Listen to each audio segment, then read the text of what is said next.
explainhelp.co.uk. Hi and welcome to another explainhelp.co.uk video.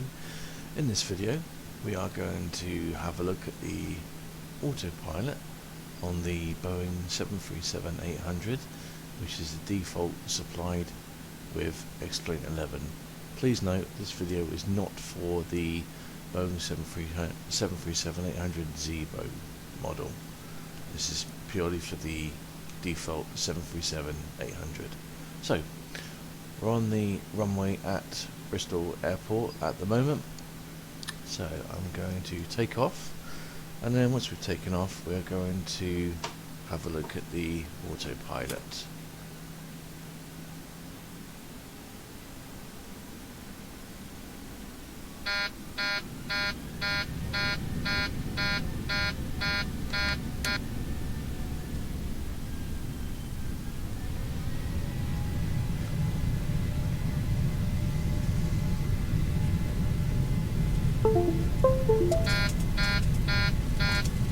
If you hear any warnings going off or anything, it's because the aircraft is not fully configured for flight at the moment.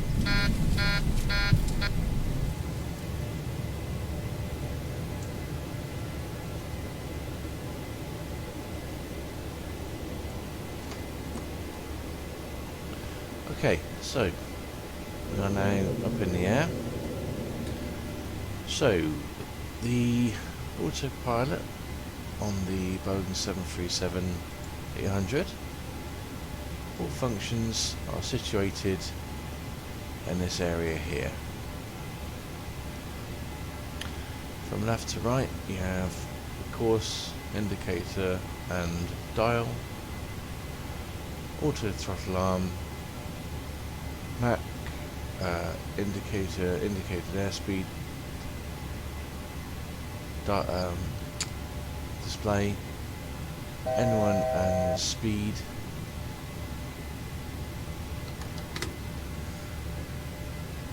VNAV, selector, level change, heading, dial and selector, heading select, LNAV, VLR lock, approach, altitude hold, vertical speed, and your autopilot engage, and the course dial for the first officer. Right then, so first thing we're going to do is just basically going to go through the autopilot and look at how you activate each particular function. So the first function we're going to activate is going to be the okay, first function we're going to activate is going to be the heading. So to activate the heading on the autopilot, all you do is, this is your heading indicator right here.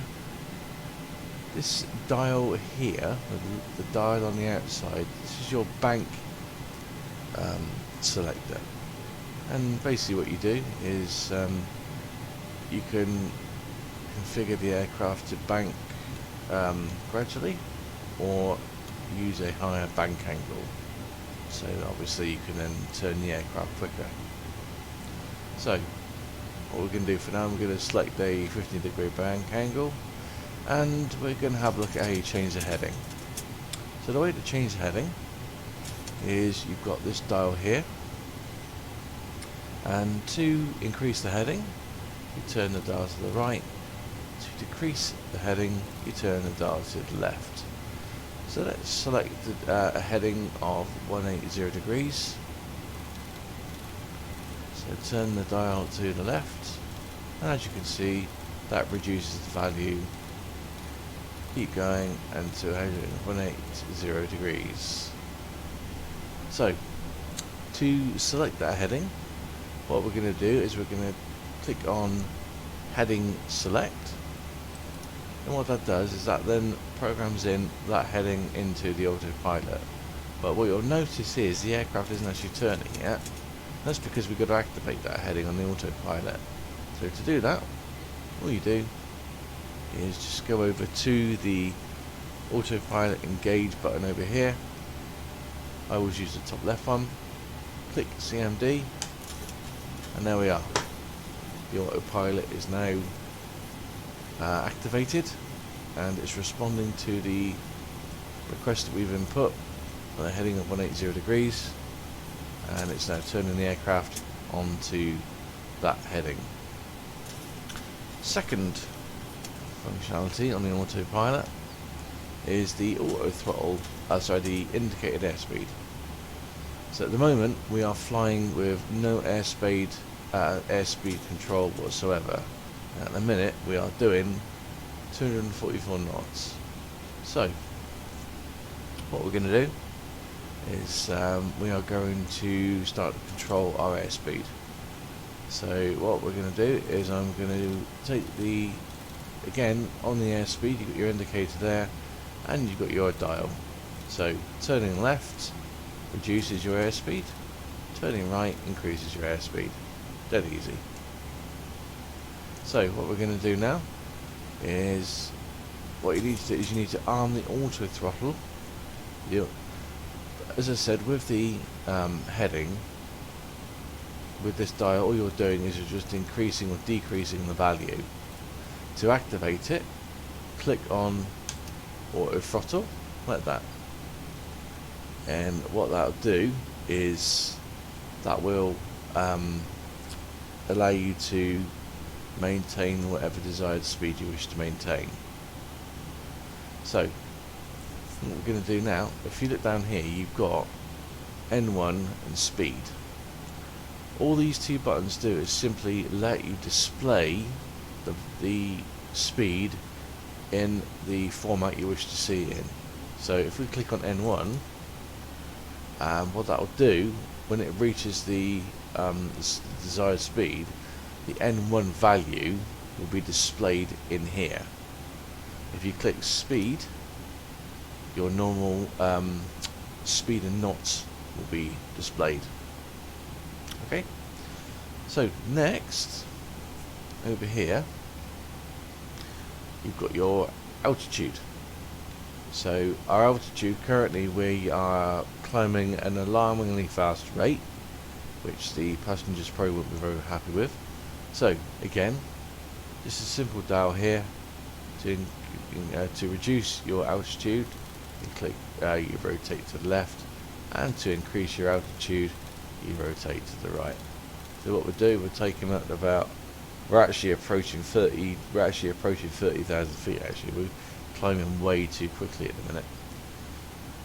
So what we'll do is we'll take it up to, tell you what, we're going to go to, in fact actually we're going that quickly, we're almost down at the south coast. If you look over there, you can see Portland over there in the distance.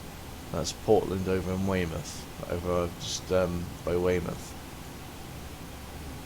So what we're going to do is, let's not go mad, let's reduce our altitude slightly.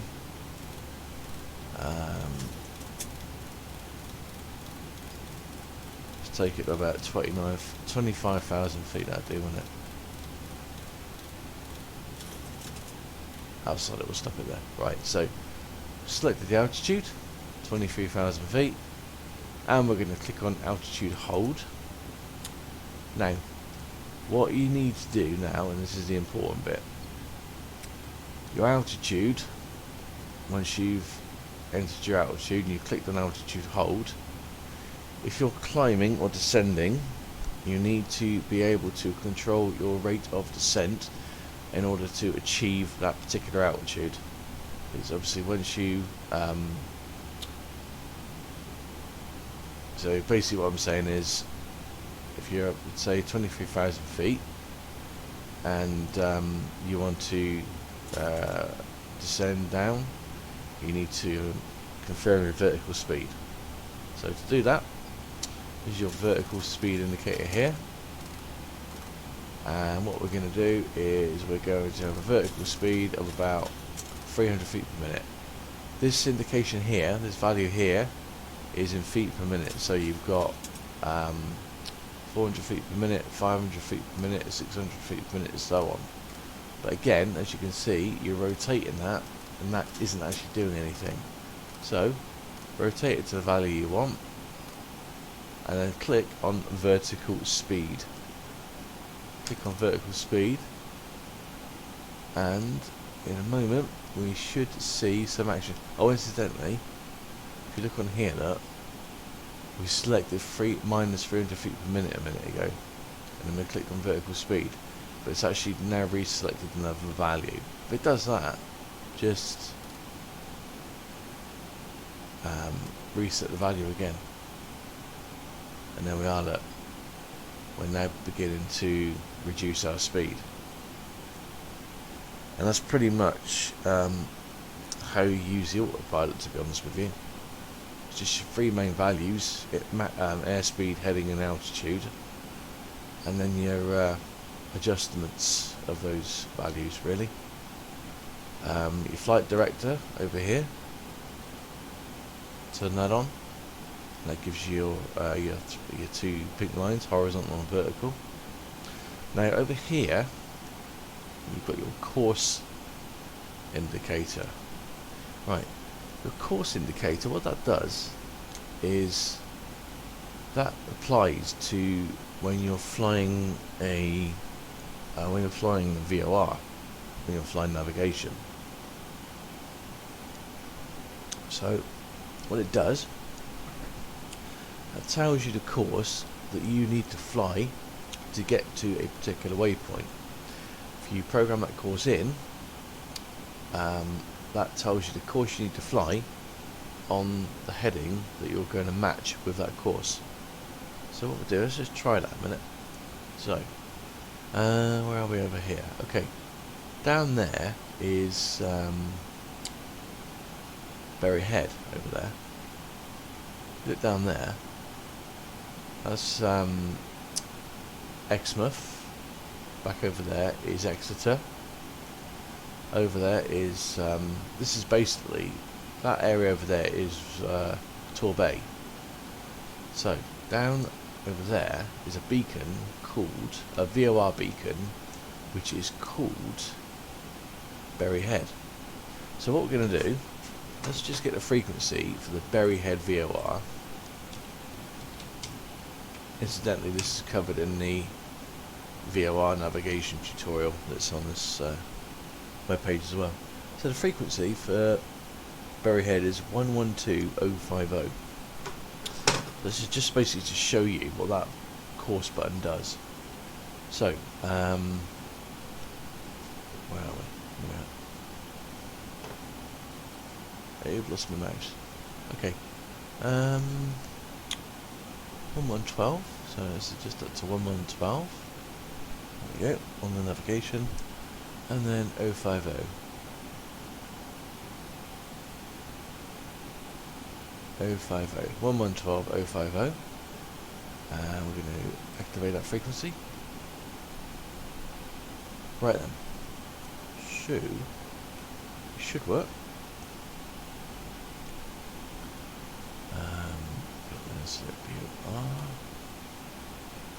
Yeah, that's going to work. Alright then. On that one. Good. Okay, great. So, again, this is all going to be covered in, this is just to show you how course works. This will be covered in the VOR navigation guide. So, what you do, your course button up here, and your course indicator up here, this would be used when you're flying to a particular a VOR. Okay, and what you do is you program the VOR frequency in, activate the frequency, select your VOR functions up here, on here, and then when you've done that, if you look down at this display here, this is your course heading. As you know at the moment, if you look at that, there's a broken line. You see this line over here, this line over here, and this line here, they're broken. So what you're going to do is you're going to turn this course dial here, and you're going to keep turning that. And what's going to happen is, if you notice, that side is dashed and this side is solid. See that? You've got a dashed line there and a solid line there. And you still got your broken line up here. You watch what happens when there we are, as I turn the course, it's getting nearer and nearer to the correct course I need to follow. That's more or less it, isn't it? So there you go, look. The reason why that's doing that is because we're flying away from that VOR. We're flying away rather quickly as well. So, what you would do is you would turn that dial until that line is solid. Okay? And then what you would do is you would then adjust your heading so that this line is pointing up this way, solid, and that gives you a course to that VOR. So what you would then do, so this tells you the exact heading you need to fly to get to that waypoint, and this one here, this heading is to tell the autopilot to fly that heading. So this confirms this direction, and this flies this course. Simple as that. Yeah? Job done. And that's how your course works, you see. So that's pretty much how you use the autopilot. It's pretty straightforward, really. It's course, auto throttle, indicated airspeed adjustment, all that stuff. Heading. Oh, one I have missed out. Sorry. Then this isn't included in this video either. When you fly using, a lot of people like to fly using their flight management computer, which is this little chap down here. When you fly with your FMC, you're obviously flying a flight plan. So when you've taken off and you're climbing and all that stuff, and you activate your autopilot, what you also need to do is you need to activate your VNAV and LNAV. These two buttons here, VNAV and LNAV. This one here stands for vertical navigation, and this is LNAV, lateral navigation, I believe. And what they do, if you click those buttons there, VNAV and LNAV, what will happen is the FMC will take over flying the aircraft. So all those lovely waypoints that you've got programmed into your FMC, they'll be followed as you fly, and you don't actually have to steer the aircraft. It's quite cool actually when that happens. It's watching the aircraft fly the flight plan. So there you go. That's pretty much the autopilot, really. It's all done. You'll learn about the approach button on the ILS video. But yeah, that's pretty much everything on there. Pretty straightforward. All good.